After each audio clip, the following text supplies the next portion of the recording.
자, 오늘 우리가 은행 가서 대출을 받으려고 하면 은행에서는 우리에게 금리를 이렇게 결정해요. 역시 머릿속에 들어가야 됩니다. 대출 금리는 기준금리 더하기 가산금리다. 머릿속에 딱 그리세요. 자, 들어갔습니까? 기준금리는 이렇습니다. 시험도 딱 요 범위 안 벗어나니까 요 내용들은 딱 기억해야 돼요. 자, 기준금리는 현재 우리나라에는 두 개 있습니다. 뭐 있다고 돼 있죠? CD하고 코픽스하고. 실제 우리가 은행에 가더라도 은행에 있는 텔러가 우리에게 양도성 예금증서 이자율이 이런 말 안 해요. 그냥 CD, 코픽스 이런 말을 써요. 자, 이거는 기억하셔야 되고, 그러면 CD를 적용할 거냐, 코픽스를 적용할 거냐에 대한 결정은 차입자가 결정하는 거예요. 우리가. 그런데 오늘 우리가 은행에 대출을 받으러 간 모든 상품은 코픽스로 다 설계가 되어 있습니다. 다 설계가 되어 있고 다 설명 듣고 난 다음에 CD를 적용해 달라 그러면 CD를 적용하는 겁니다. 그건 차입자가 결정하는 거기 때문에. 자, 그다음에 시험과는 조금 관계 없더라도 양도성 예금 증서가 어떤 건지는 가볍게 한번 봅시다. 제목 한번 보세요. 우리말. 예금이라는 단어는 익숙한 단어다, 그죠? 우리도 은행에도 예금을 하죠. 은행에 예금하면 은행은 통장을 주죠, 그죠? 통장을 주는 게 아니고 뭘 준다고요? 예, 증서요. 그러니까 상품권 같은 그런 증서를 주는 거예요. 자, 그리고는 독특한 게 뭐죠? 양도, 팔아먹을 수 있대요. 그러니까 우리가 은행에다가 저축하고 내 통장이 지금 1,000만 원짜리 통장이 있는데 이 1,000만 원짜리 통장을 누군가에게 1,100에 팔아먹을 수 있나요? 안 되죠. 근데 얘는 팔아먹을 수가 있다고요. 우리가 수표를 사용할 때는 뒤에 이름 써죠. 배서하죠. 얘는 배서도 안 합니다. 자, 독특한 상품이에요. 따라서 누군가가 은행가 CD를 삽니다. CD는 최저 1,000만 원짜리. 자, CD를 삽니다. 그럼 은행 입장에서 생각해봐요. 은행 입장에서는 CD를 팔았죠. 대신에 돈이 들어왔죠. 그럼 뭐 해야 됩니까? CD를 사간 사람에게 일정한 날짜에 일정한 이자를 지급하는 거죠. 됐습니까? 자, 그런데 이 CD는 또 누군가에게 팔아먹을 수 있대요. 근데 어느 날 누군가가 CD를 사고 싶으면 어떻게 하면 되는 거죠? 은행 가면 되죠. 은행가 CD를 사면 되는데 은행을 찾아가는 게 아니라 CD를 가지고 있는 사람을 찾아가는 거죠. 근데 이제 누가 CD를 가지고 있는지 잘 모르니까 보통 명동 뒷골목에서 거래되는 거죠. 채권시장에서. 자, 그래서 CD를 가진 사람한테 CD를 사러 간 거예요. 생각해봐요. CD를 사고 싶으면 은행을 가면 되는데 은행을 가지 않고 CD를 가지고 있는 누군가에 가서 CD를 산다. 그 사람의 이름은 뭘까요? 전자로 시작합니다. 가운데 두자입니다. 우리는 그런 분들을 전두환 씨라 그럽니다. 그런 사람들요. 29만 원밖에 없다고 말하지 않습니까? 분위기는 그런 것 같지는 않는데, 그죠? 29조를 가지고 있다는 말인 것 같은데 29만 원밖에 없대요. 그러면 어딘가에 돈이 있겠죠. 그럼 그 돈을 가지고 누군가의 CD를 사는 거예요. 그러면 1억에 파시겠습니까? 1억 2천이든 1억 5천을 달라고 하시겠습니까? 당연히 더 많이 달라고 해야죠. 그러니까 더 많은 대가를 주고도 CD를 산다는 거죠. 그리고 또다시 이 CD는 누군가에게 돌고 돌아서 계속 이렇게 유통이 되는 겁니다. 그리고 언젠가 시간이 꽤 지난 어느 날 누군가 그 CD를 가지고 은행에 오면 은행은 다시 돈을 돌려주면 되는 거죠. 그럼 은행은 누구는 알고 있죠? CD를 사간 사람과 마지막에 CD를 들고 온 사람은 아는 거죠. 중간에 어떻게 거래됐는지는 모르죠. 법적으로 문제가 있다 없다? 없죠. 왜? 팔아먹을 수 있다고 했으니까. 배사하지 않는다고 했으니까 그대로 지킨 거죠. 자, 그래서 그렇다면 결론은 CD는 어떤 용도로 사용되고 있다는 겁니까? 자금 세탁. 그런데 왜 정부는 이것을 구태 인정할까요? 한때는 폐지되었습니다. 다시 이제 부활된 건데 왜 할 것 같습니까? 자, 이렇게 한번 생각해 봐요. 그러면 전두환 씨 같은 사람들은 자기가 지하 경제에 있는 그 돈을 재산을 끌고 놓으면 어떻게 됩니까? 바로 정부가 징수하겠죠. 그렇다면 계속 지금처럼 이렇게 제한을 하게 되면 이 돈들은 이 재산은 다 어디로 갈까요? 미국에 있는 자녀들에게 다 넘어가겠죠. 그렇게 하느니 지하 경제에 있는 자금들을 어떤 면에서는 합법적으로 세탁을 해서 실물 경제로 가지고 놓은다면 국가 경제적 차원에서 본다면 바람직한 거니까. 그래서 그렇게 하는 거죠. 자금 세탁이라고 하는 문제점이 있기는 하나 그렇게 하는 겁니다. 자, 그런 게 양도성 예금 증서. 자, 가상금리 종류들입니다. 이런 것들이 시험 문제로.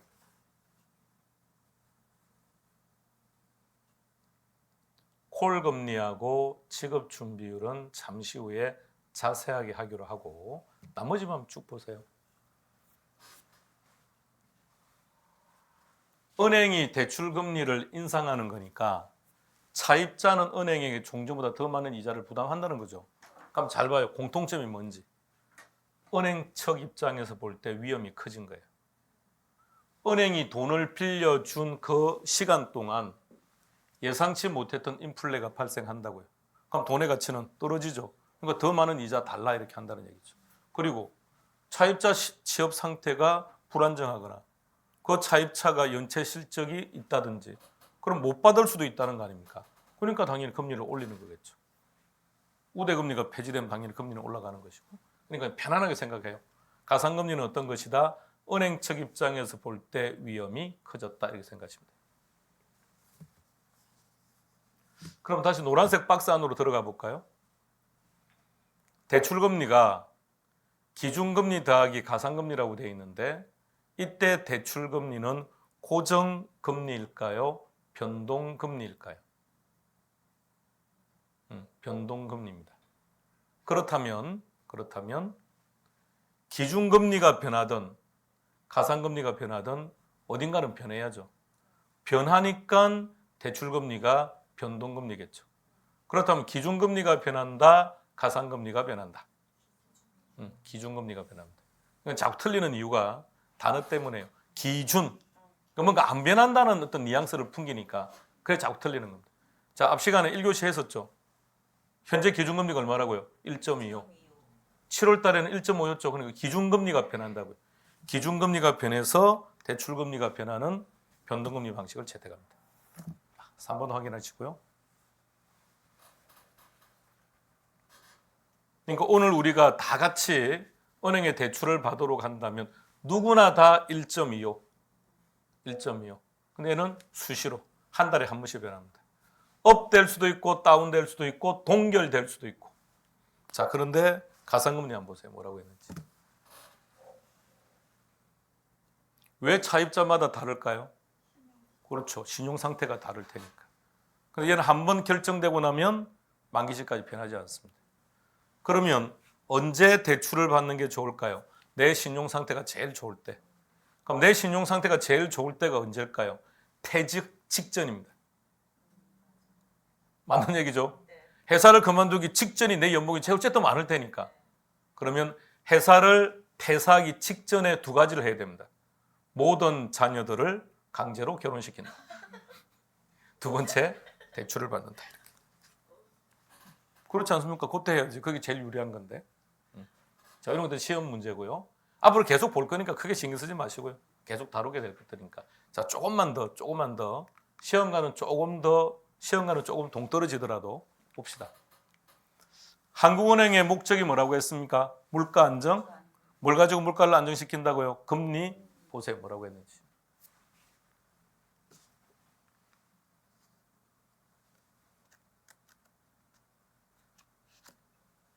시중은행들이 한국은행에 돈을 빌려갈까요? 예, 단기간. 한국은행은 시중은행한테 돈은 빌려주되 장기는 안 빌려줍니다. 자, 기본적인 날짜가 1일이에요. 그러면 그냥 주는 걸까요? 아니면 이자를 받을까요? 이자를 받아요. 얼마요? 기준금리. 다음, 시중은행 간에도 그 돈을 거래할까요?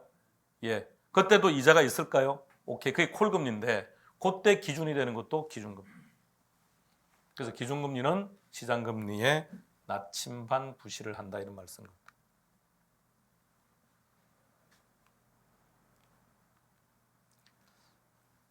앞으로 시험 준비를 하든 아니면 신문이나 뉴스를 듣던 이 단어가 딱 들리더라 그러면 정부가 개입했구나 이 생각하십니다. 그러니까 이 기준금리는 한국은행에서 결정합니다. 정확히 말하면 금융통화위원회에서 결정. 잠시 후에 볼 거예요.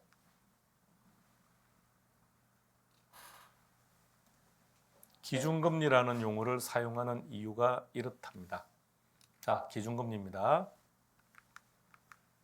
자, 여기서부터는 시험과는 관계없어요. 그냥 보세요.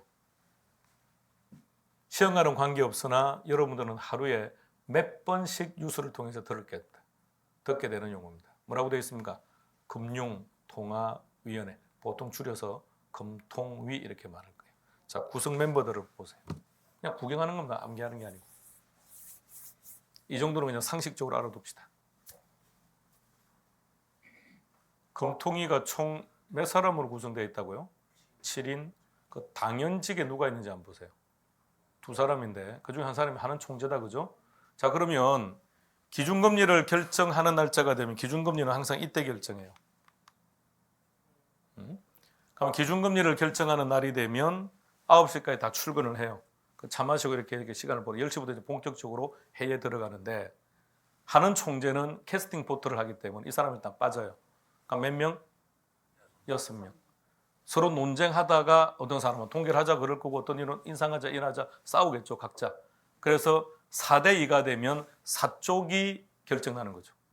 아시겠습니까? 그럼 3대3이 되면 어떻게 하면 동수가 되면 그때 이제 총재가 결정하는 거죠. 그래서 짝수를 두면 안 되는 거예요. 그래서 멤버 수가. 지금은 이제 이렇다고요. 그러면 오늘은 지금 몇째 주입니까? 오늘이 몇째 주죠? 11월 몇째 주?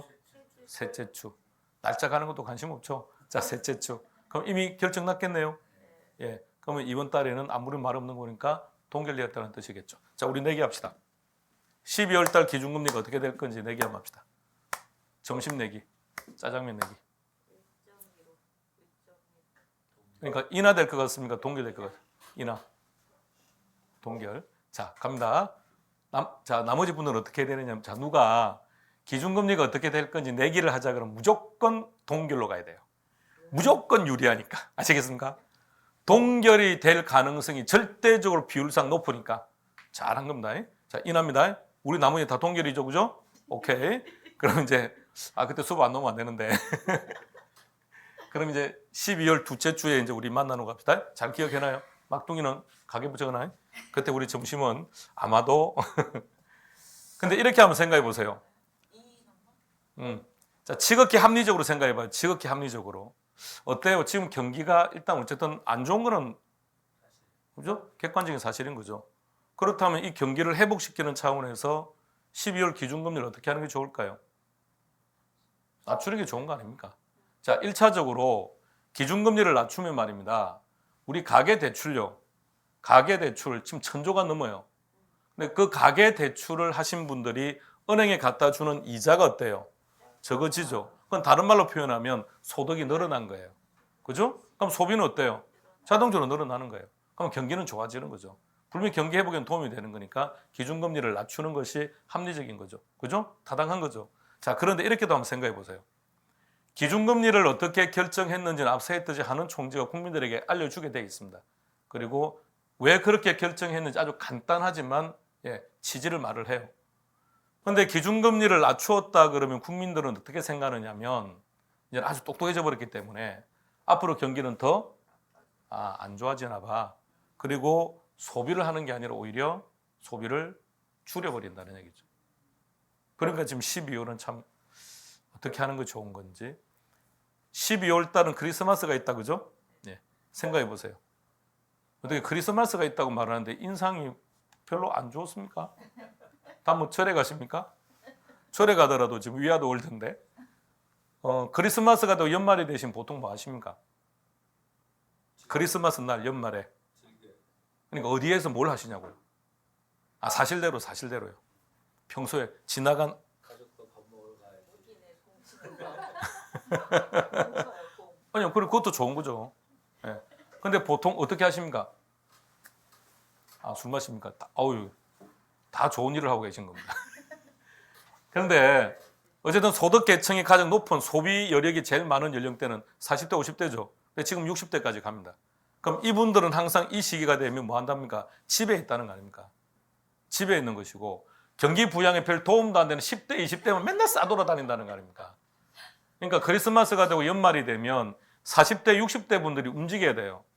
무엇을 하든 술을 마시든 공을 치든 쇼핑을 하든 가족과 외식을 하든 어쨌든 움직여야 돼요. 그래 이 나라 경기가 살죠. 그럼 그냥 아예 12월 동안은 그냥 계속 쓰세요 이렇게. 그럼 1월 달에 카드가 나오면 그때는 이제 파산할 수도 있죠. 괜찮다 있지 않습니까? 개인 파산은 그냥 개인의 문제고 국가가 먼저 살아야죠. 그래서 기준금리를 그러니까 그런 걸 싸운다는 얘기입니다. 그럼 그 금융위 멤버들이 모이면 야 경기가 이러니 금리 낮추자 그러고 또 어떤 일은 말하겠죠. 야 금리 낮추면 소비를 더 위축할 수도 있는데 막 이렇게 막 싸우다가 이제 누가 숫자 많은 쪽으로 결정이 난다 이 말이죠. 그러니까 한 달에 한 번씩. 그렇다면 이게 아주 고급 정보라는 건 아시겠죠? 그죠? 아주 고급 정보라고요. 그러니까 그 전에 누군가가 우리 기준금리가 12월 달에는 인하할 거야라는 사실을 알았다고 전제해봐요. 그럼 주식에 투자해야 됩니까? 안 해야 됩니까? 무조건 주식에 투자를 해야죠.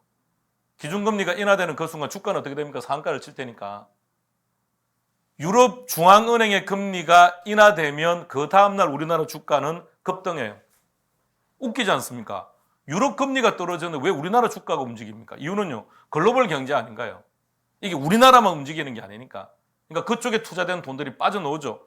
금리가 떨어진다는 건 수익률이 낮다는 뜻이니까 돈들은 이쪽으로 움직이는 거죠. 우리나라 주가는 반영돼서 급등하는 거죠. 그러니까 금리라는 건 엄청나게 중요하고 고급 정보라는 거죠. 그리고 그 금융위 멤버들이, 금통위 멤버들이 앉아서 보는 그 자료가 우리가 감히 접할 수 없는 아주 중요한 정보라고요. 국내외적인 고급 정보. 그 고급 정보를 국민들에게 주면 어떤 문제가 있을까요? 해석을 못해요, 이게. 한글로 뭐라 적혀 있는 게 아니라 전부 다 지표로 수치로 나와 있기 때문에 이게 뭔지 알고요.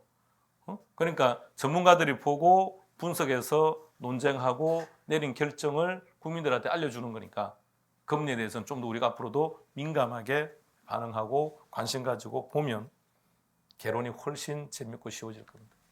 자, 우리나라는 이렇게 결정합니다. 자, 가상금리 두 가지만 한다 그랬으면 콜금리.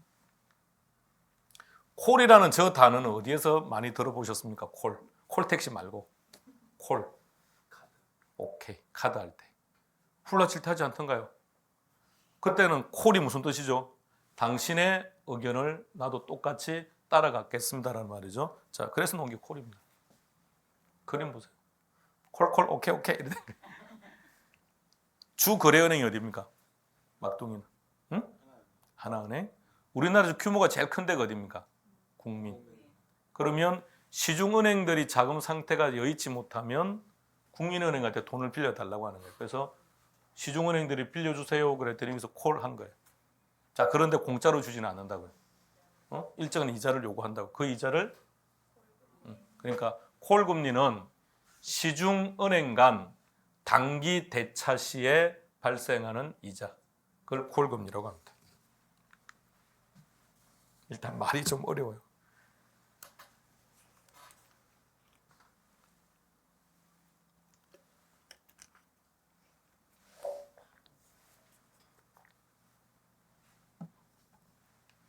필요한 단어만 조금 추려서 보시겠습니까? 제 앞에 금융기관 간 초단기로 빌려주고 받는 금리. 그러니까 시중은행 간의 단기 대차 시에 발생하는 고이자. 그걸 콜금리. 그런데 우리은행이 국민은행한테 돈 좀 빌려달라고 해서 오케이 빌려줄게라고 하고는 국민은행이 콜금리를 올렸습니다. 그럼 우리은행은 더 많은 이자를 주고 돈을 빌려온 거죠. 그럼 이 돈을 빌려줄 때 우리은행은 어떻게 할까요? 금리를 올려야죠. 그러니까 콜금리가 인상되면 대출금리가 인상된다.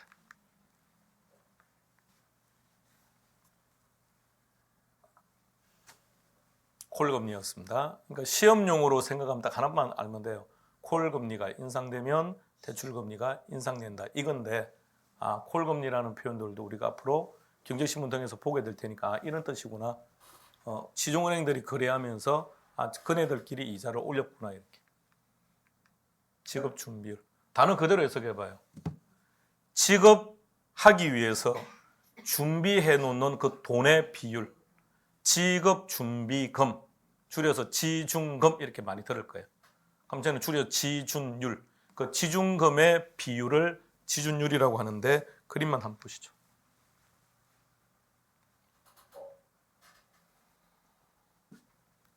투자자가 은행에다가 예금을 하죠. 그럼 은행은 그 돈을 또 누군가에게 빌려주죠. 이자 받죠. 일부는 자신이 가지고 일부는 투자자에게 지급하고 이런 형태인 거죠. 그게 아까 예대금리의 차이라 그랬죠. 그래서 은행이 살아간다는 얘기입니다. 그러면 투자자가 투자를 하면 은행은 일부의 금액은 남겨놓고 나머지 금액을 빌려주는 게 좋을까요? 100% 다 대출하는 게 유리할까요? 아니, 은행 입장에서 어느 게 유리하냐고요? 100%. 은행은 많이 빌려줘야 수익이 많이 생기니까요. 자, 그런 상태에서 100% 대출을 한 상태입니다. 그 상태에서 투자자가 돈을 찾으러 갔습니다. 내 돈 주세요. 그러면 줄 돈 없죠. 그럼 은행은 파산. 그것을 막기 위해서 만들어 놓은 제도입니다.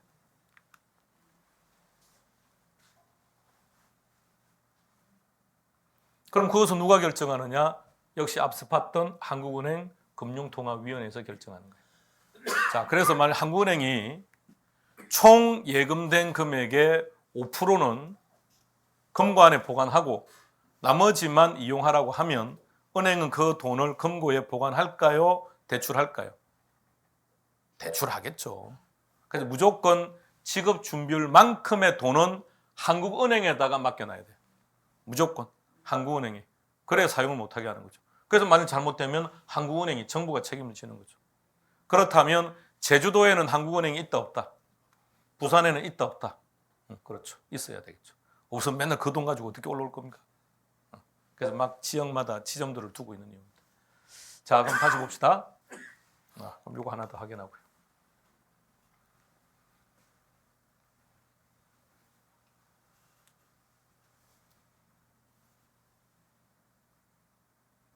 여기서 말하는 첫째 줄에서 말하는 중앙은행이 누군지 아죠?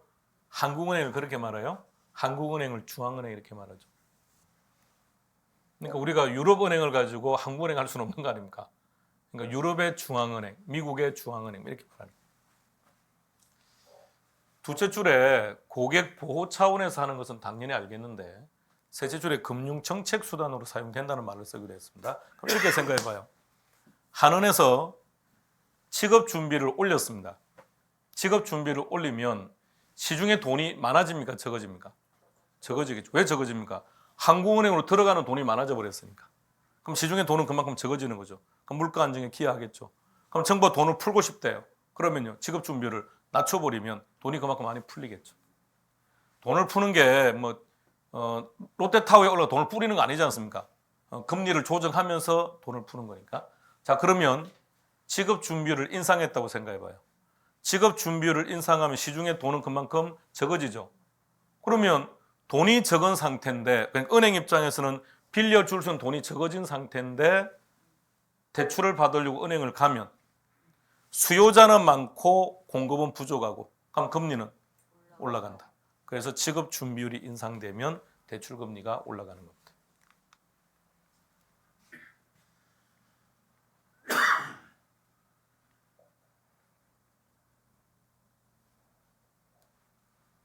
이렇게 되니까 대출 금리는 인상될 수밖에 없다 이 말입니다. 역시 이것에 대한 결정은 금통위에서 합니다.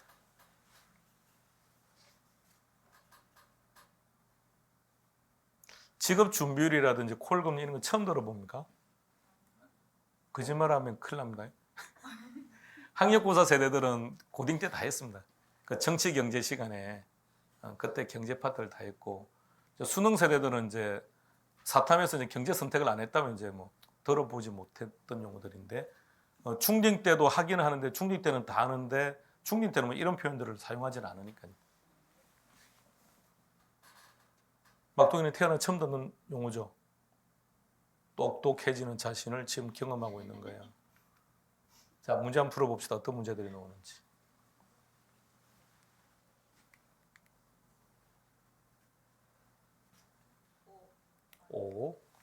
요 6글자 한번 잘 보세요. 쟤를 이제 보통 뉴스 보는 거 뭐라 그러는가? 주담대 그러죠. 그러니까 그 초딩 중딩들이 단어 줄여서 하는 말은 몰라도 괜찮아요. 근데 이런 거는 알아야 될 거 아니에요. 경제용. 주담대, 추담대, 준담대 그러는데 주담대가 뭐지? 초품화는 뭐라고요? 그러니까 막 초품화 그러는데 초품화가 뭔지 모르면 그렇지 않습니까? 정확히 우리 거는 알아야죠. 자, 주담대 금리는 기준금리에 가상금리를 더한다. 그런데 이때 대출금리는 어떻게 된다? 변동이다. 근데 왜 변하죠? 기준금리 때문에 가상금리 때문에. 기준금리 때문에. 기준금리는 뭐가 있다? CD하고 코픽스하고. 2번 시작하세요. 2번. 그럼 2번도 당연히 5. 3번 결정하시죠.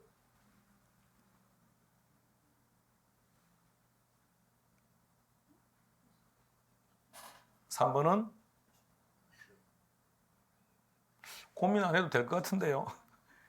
CD 금리가 기준금리죠. 그게 상승했다고요.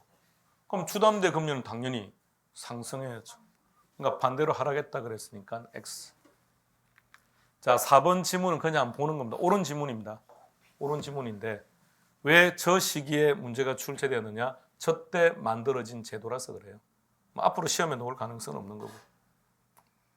아, 코픽스는 왜 만들어졌을까? 아, CD가 가지고 있는 문제점을 보완하려고 만들어졌구나. 그 정도만 알고 계시면 돼요. 자, 그냥 3월 달에 할 건데 시험용으로 3월 달에 할 건데 오늘 가볍게 한번 개념만 파악해 보세요. CD하고 코픽스하고가 있는데 기준금리에 누가 결정한다고요? 차입자가 선택하는 거예요. 은행에서는 다 코픽스로 설계되어서 설명하고 코픽스라는 말도 안 하고 그냥 거기에 따라 다 하는 거지만 우리가 CD를 하고 싶다고 CD를 하라고 하면 CD로 다 바꿔주는 겁니다. 그 불편함도 없어요. 다 데이터가 다 돼 있기 때문에 컴퓨터 그 키보드 몇 개만 치면 다 나오는 거니까. 그럼 잘 보세요. 향후 우리 금리는 내려갈 것 같다, 올라갈 것 같다. 내려갈 것 같다. 그렇다면 차입자 입장에서 CD를 선택하는 게 유리하다, 코픽스를 선택하는 게 유리하다. 수독. 금리가 하락할 것 같다고 했죠. 그럼 대출 금리가 빨리 떨어지는 게 좋아요? 천천히 떨어지는 게 좋아요? 차입자 입장에서 대출 금리가 빨리 떨어지는 게 좋죠. 그럼 CD가 빨리 떨어질까요? 코픽스가 빨리 떨어질까요? CD가 빨리 떨어져요. 코픽스가 천천히 움직입니다. 왜 천천히 움직일까요? 스펠링이 많아요. 오케이, 끝. 그게 시험용이에요. 그럼 반대로 시험 문제 이렇게 나오는 거죠. 시장 이자율이 오를 때는 차입자는 뭐가 좋아요? 그러니까 시중금리가 올라가면 대출금리도 올라갈 거 아닙니까? 그럼 대출금리 어차피 올라가되 차입자는 천천히 올라가는 게 좋은 거 아닙니까? 그럼 어느 게 좋다고요? 코픽스. 이렇게. 아시겠습니까? 그러니까 앞서 했죠. CD로 갈 거냐 코픽스로 갈 거냐는 건 차입자가 선택한다 그랬죠. 그러니까 무조건 뭐가 유리하다라는 게 있는 게 아니라고요. 금리가 하락할 때는 CD가, 올라갈 때는 코픽스가.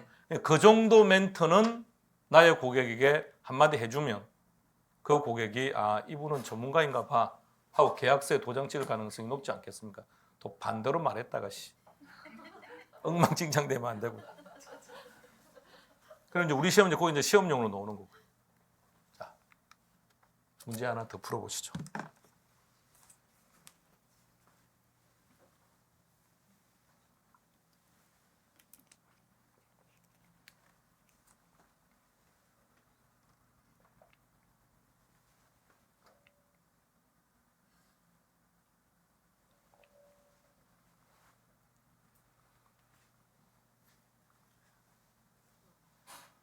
가상금리에 대한 문제인 거죠. 다시 말하면 가상금리 아닌 거 찾아라는 말과도 똑같은 얘기입니다.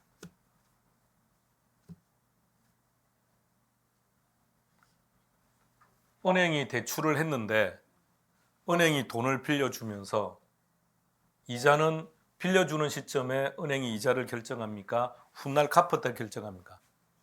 빌려줄 때 결정하는 거 아닙니까? 돈 빌려주면서 당신은 이자 앞으로 3.5% 부담해야 됩니다. 한 거죠. 그런데 예상치도 못했던 인플레가 발생한다면 은행은 유리분리, 그럼 이제 어떻게 됩니까? 더 달라고 해야죠. 2번은 됐고 3, 4 뭐 설명할 거 없을 것 같고 답은 5번. 그러니까 5번 같은 경우 소득 공제하고 은행하고 무슨 놈의 관계가 있습니까? 그러니까 차입자가 은행에 이자를 부담했죠. 그럼 그거는 비용이 비용.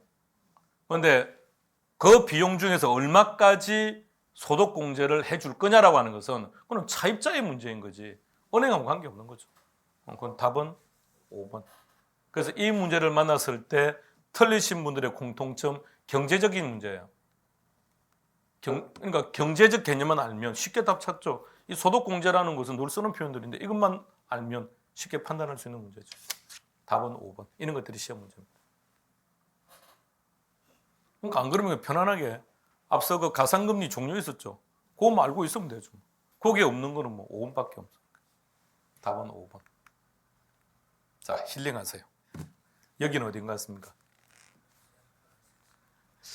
그러니까 그렇게 말을 하는 분들이 꽤 있습니다. 광안리. 그럼 저는 무슨 대교요? 광안대교. 쉬었다가 하겠습니다.